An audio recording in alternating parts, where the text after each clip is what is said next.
नरेंद्र मोदी और अमित शाह ने 5 अगस्त 2019 को अनुच्छेद 370 को हटाने की जो हिस्टोरिक प्लानिंग बहुत ही चतुराई से और सावधानी से कहे चतुराई की जगह और गुप्त रूप से पहले दिन से ही चरणाबद्ध तरीके से बनाई थी।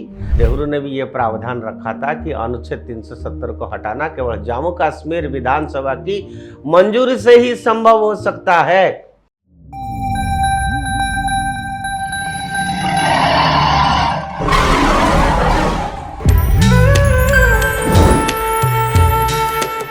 नमस्कार मित्रों, उदय इंडिया डिजिटल में आपका स्वागत है। मैं हूं दीपक कुमार राथ और आज इंडिया थिंग्स में मैं आपको यह बताना चाहता हूं। आप सबको मालूम है कि 2-3 दिन पहले हमारे गृह मंत्री अमित शाह जी का जन्मदिन था, इसलिए हमने सोचा कि हम आपके लिए कुछ ऐसा लेकर आए जो अब तक पर्दे के पीछे था और 5 अगस्त 2019 को अनुच्छेद 370 के निरस्त होने के बारे में बात करेंगे आज, और कैसे प्राइम मिनिस्टर नरेंद्र मोदी और होम मिनिस्टर अमित शाह और एनएसए अजीत डोभाल ने भारत का एक नया इतिहास लिखा। मैं पूरे गेम प्लान के बारे में बताता हूं कि कैसे इस तिकड़ी ने कभी असंभव माने जाने वाली चीजों को संभव बना दिया। नरेंद्र मोदी और अमित शाह ने 5 अगस्त 2019 को अनुच्छेद 370 को हटाने की जो हिस्टोरिक प्लानिंग बहुत ही चतुराई से और सावधानी से कहे चतुराई की जगह और गुप्त रूप से पहले दिन से ही चरणाबद्ध तरीके से बनाई थी, जब उन्होंने 5 अप्रैल 2015 को महबूबा मुफ्ती के साथ गठबंधन सरकार बनाने के लिए पीडीपी से हाथ मिलाया था। इस सरकार का गठन पूरी योजना का आधार था। इसकी विपक्ष और कई मोदी भक्तों ने भी कड़ी आलोचना की। अब बात करते हैं कि मोदी शाह की रणनीति की। यह समय पर और सावधानी पूर्वक योजनाबद्ध तरीके से किया गया एक चमत्कार ही माने। अब उसका पहला चरण क्या है मित्रों? 1954 से जम्मू कश्मीर में शासन के सभी आंतरिक रहस्यों की भी सूक्ष्मता से जांच करने का और समझने के लिए जम्मू कश्मीर में लोगों की जनादेश का पालन करने के बहाने पीडीपी के साथ सरकार बनाई गई। एक बार जब उनके पास सभी विवरण आ गए तो भाजपा ने पीडीपी की मुफ्ती नेतृत्व वाली सरकार से समर्थन वापस ले लिया। भाजपा ने 19 जून 2018 को समर्थन वापस लिया। यह सबसे महत्वपूर्ण निर्णय था ताकि किसी भी विधेयक पर सहमति देने की शक्ति राज्यपाल को हस्तांतरित की जा सके, जो तभी संभव था जब विधानसभा किसी सरकार के अधीन अपने कार्यकाल की 50% से अधिक समय तक चली हो। 3 साल 2 महीना की पीडीपी भाजपा सरकार ने इस शर्त को पूरा कर लिया था।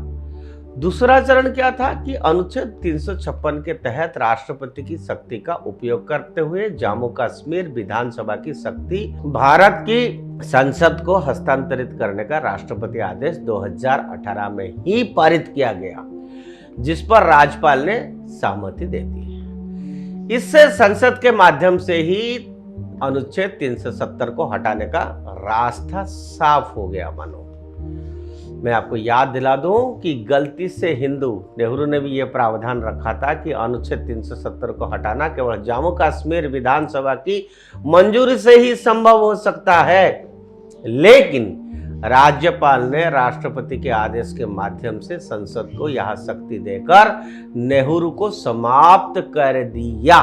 मेरा मतलब है कि नेहरू का जो बुरा विचार था वो बिल्कुल समाप्ति हो गया। अब तीसरा चरण पे आए तो इसे और अधिक मान्य बनाने और भविष्य में सर्वोच्च न्यायालय के माध्यम से विपक्षी दलों की किसी भी आपत्ति को दूर करने के लिए इस शक्ति का उपयोग करके नया एनसीएसटी संशोधन लाया गया और पारित किया गया। और जैसा कि अपेक्षित था, हाईकोर्ट सुप्रीम कोर्ट से इस पर सहमति के अलावा कुछ नहीं कह सके।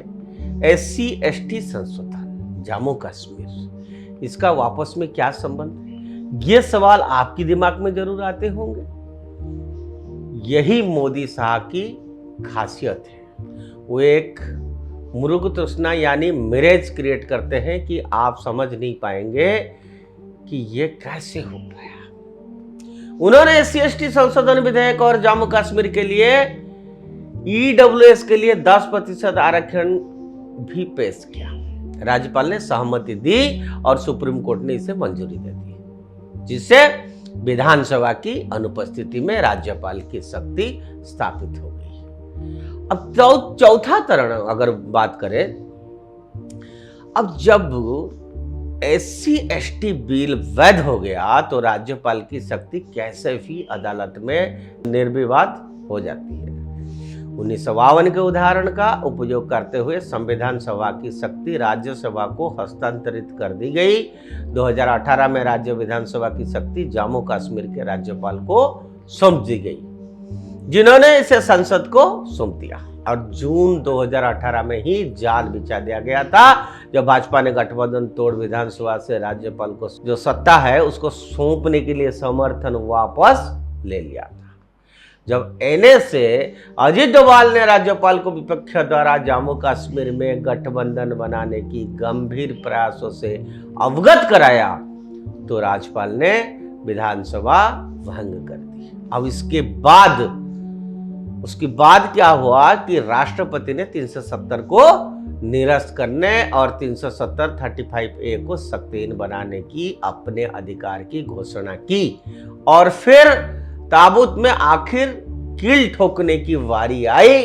5 अगस्त 2019 को राज्यसभा और 6 अगस्त 2019 को लोकसभा में विधेयक 2/3 बहुमत से पारित हुआ। 72 साल बाद असंभव को संभव कर दिखाया गया। मोदी शाह डोभाल की तिकड़ी ने उन सभी को करारा तमाचा मारा जिन्होंने इस तिकड़ी को अनुच्छेद 370 हटाने की बात पर मजाक बनाया था। कांग्रेस का तो सारा फांसा ही उल्टा पड़ गया। तो चलिए आपकी मन में अगले संभावित प्रश्न की ओर बढ़ते हैं। सभी सोच रहे थे कि जम्मू कश्मीर और लद्दाख ये 3 डिवीजन बनाए जाएंगे, लेकिन ये तिकड़ी कुछ और ही सोच बैठी थी। अब आप भी सोच रहे होंगे कि विभिन्न विशेषज्ञों द्वारा अनुमान लगाए गए त्रिविभाजन के बजाय जम्मू कश्मीर और लद्दाख का विभाजन क्यों किया गया।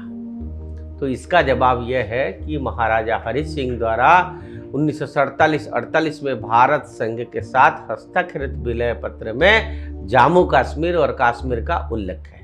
लद्दाख का अलग से उल्लेख नहीं है, लेकिन जम्मू और कश्मीर एक राज्य के रूप में अस्तित्व में रहना चाहिए, क्योंकि 1947-48 में जब विलय के दस्तावेज पर हस्ताक्षर किए गए थे तब पीओके जम्मू कश्मीर का अभिन्न अंग था।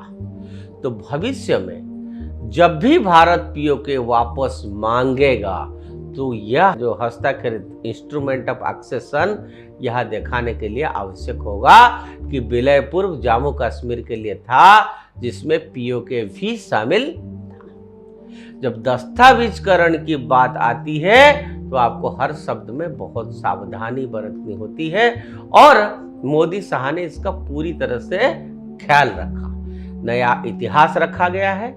अनुच्छेद 370 को कभी वापस नहीं लाया जा सकता। सुप्रीम कोर्ट ने त्रिस्तरीकरण की वैध ठहराया, तो यह पूरा गेम प्लान था जो पर्दे के पीछे खेला गया था। अब सोचिए, देश सर्वोपरि की सोच रखने वाले हमारा प्रधानमंत्री और गृह मंत्री किस तरह से इस देश को सुरक्षित और संरक्षित में लगे रहते हैं कि इतनी प्लानिंग, इतनी दूर की सोच वह किसी को पता ना समझ में आए। ना ही तो इस देश में ना समय भी देखा जब कुछ पत्रकार केंद्र में मिनिस्ट्रिया तथा किया करते थे रेडिएटिव्स की, याद है ना। इसीलिए निश्चित होकर कोई भी सोच सकता है, क्योंकि ये लोग हैं जो अपने आप को प्रूव कर चुके हैं, जो लगे हुए हैं इस देश की सुरक्षा करने में और आगे भी बढ़ाने को देश को।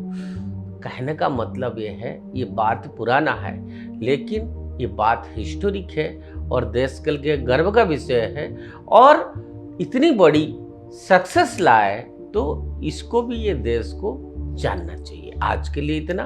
भारत माता की जय।